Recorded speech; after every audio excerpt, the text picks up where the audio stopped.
द्वारा आयोजित होने वाली प्रारंभिक परीक्षा और साक्षात्कार के संदर्भ में हम लोग अपने सोशल मीडिया प्लेटफॉर्म पर समय समय पर ज्ञानवर्धक तथ्यों का संकलन करके और अनुभव पर बातों को साझा करने का प्रयास करते हैं। इसी के संदर्भ में सर्वप्रथम ये समझना आवश्यक है कि संघ लोक सेवा आयोग एक ऐसी संस्था है जो अखिल भारतीय प्रशासनिक सेवा एवं केंद्रीय सेवाओं के विभिन्न पदों के लिए समेकित रूप से एक प्रतियोगी परीक्षा का आयोजन कराती है।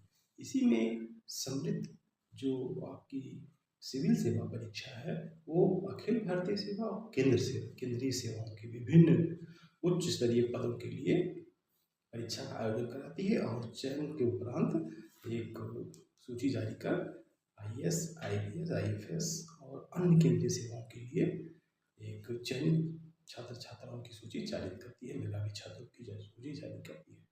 तो सिविल सेवा परीक्षा की जो प्रक्रिया है वो 3 चरण में है। प्रारंभिक परीक्षा, मुख्य परीक्षा और साक्षात्कार। प्रारंभिक परीक्षा में तो है सीसेट और सामान्य अध्ययन के प्रश्न पत्र होते हैं बहुविकल्पीय।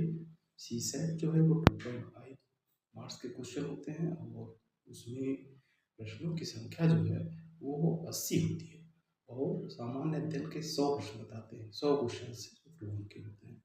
सामान्य अध्ययन में 1/3 मार्किंग नेगेटिव मार्किंग है और जो सीसेट में है उसमें भी 1/3 नेगेटिव मार्किंग है। सीसेट परीक्षा क्वालिफाइंग होती है। इस तरीके से जो प्रारंभिक परीक्षा क्वालिफाई करते हैं वो मुख्य परीक्षा में शामिल होते हैं।